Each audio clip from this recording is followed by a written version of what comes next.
magandang umaga, magandang tanghalit, magandang gabi. So today is linggo. So ngayon ang gagawin natin ay magre-repaint tayo ng bike. Pero bago tayo magre-repaint guys, kailangan muna natin lihain yung bike, no? So ito bang ginagawa natin, simulan na natin magliha. Let's go!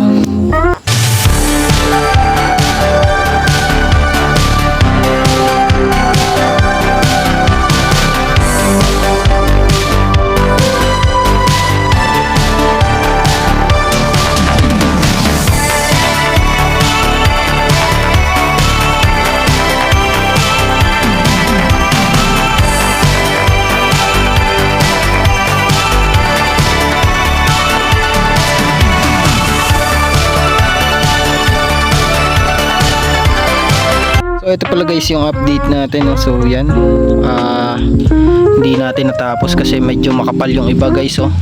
So bibili natin ng panibagong strepsil at ano na natin, papahiran uli natin yan, oh. Hindi natin na ano lahat, oh. Marami pa, ang kakapal na guys niyan, tsaka itong loob kapal din, oh. Grabe.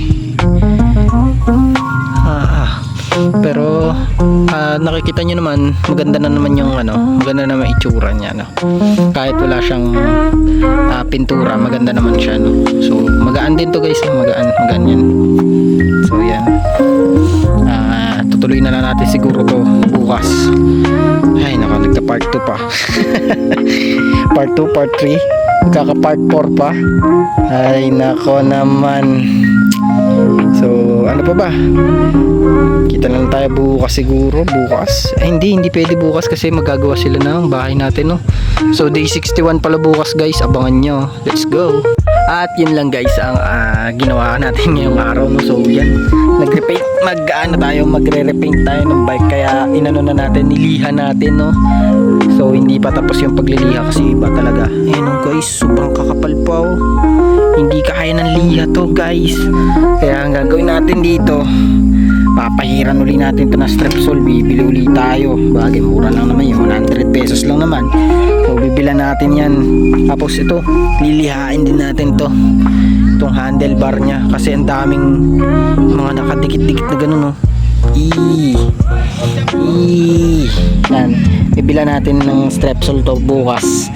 Baka sa linggo, next linggo pa tayo makapagtuloy ng pagliliha dito at bago pa natin ito ma-repaintan. So medyo matagal na proseso din, parang yung bahay, no? So yan pala yung bahay guys, nasa likod natin, no?